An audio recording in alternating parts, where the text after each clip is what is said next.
Hey there, welcome to Create Something with Onramp. Today we're going to talk about cash flow management.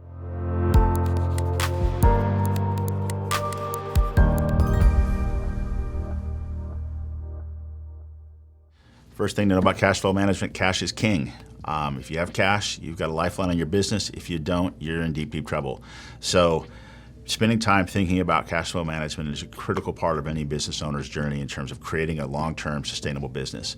And we know that our customers at Onramp are in this to create something of value to themselves, both value from a profit and revenue perspective and intrinsic value just in terms of the life that they're living. And we want to support that and be part of that journey.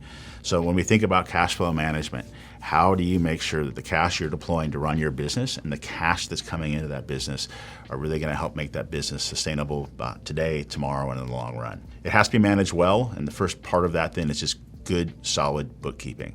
QuickBooks Online is your friend. Clearly, there are other accounting solutions out there. All of those things are really, really useful. We use QuickBooks Online at Onramp. We find that to be a great solution because it integrates so well with all the different tools we use in our business.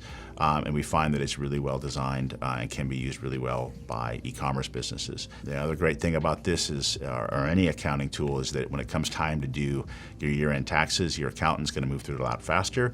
And guess what? That means you spend a lot less with them, which again is then managing your cash to make sure you're not spending more than you absolutely need to on any part of this business.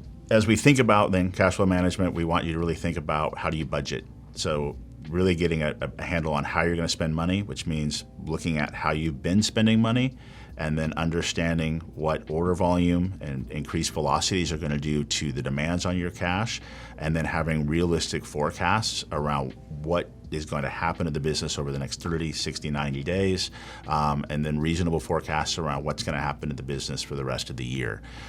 In an e-commerce business, one of the things we have to do is ensure that there's always inventory on hand so that we can deliver upon the orders that are coming to your site or to your marketplace channels.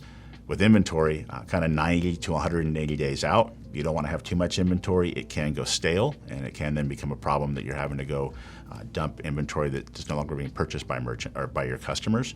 So buying just enough to keep things turning over, and then having a good supply chain in place that we discussed in another one of our episodes will really help you to ensure that you've got good planning in terms of how you're spending money on really what is probably the largest expense in most e-commerce businesses is the inventory that runs that business and generates the next sale coming forward. As you're then thinking about budgeting, clearly you have to think about the rest of your cost of goods sold. How do you manage advertising spend, right? That advertising spend, the pay-per-click that you spend to drive a sale on Amazon or via Google to your Shopify or BigCommerce site. Those expenses are necessary to actually drive those sales. And then following that, how are you managing your shipping and your fulfillment costs? Because those are the big costs that come immediately upon a sale. And given some of the deposit timings that we see with our merchants, those expenses are actually incurred before you even have the deposit from that sale in your account, which then means you need the cash on hand to deliver upon that. If you can't get that shipment out today when that customer has placed the order, you're going to see your likelihood of returns and chargebacks go way up. Those things are actually more detrimental than not getting an order, so it's really important that you have cash on hand to manage that. If you think about the shipping solutions that merchants use like ShipStation, Shipping Easy, you have to have those postage balances available to actually draw against to create a shipping label to get that order out. Again, so budgeting becomes really, really important here. As we then move through completing those orders and managing your cost of goods sold, we now have your gross profit. Now we have to think about your operating expenses. So what's your rent? What are your salaries you're paying to employees? If you have employees, it might be still early enough you're doing this out of your garage. What are you going to pay yourself? Can you keep the lights on? Can you pay the other bills? All those things, especially as you move down the OpEx chain, those expenses become much more predictable and forecastable. So you really want to make sure you're thinking about those things appropriately.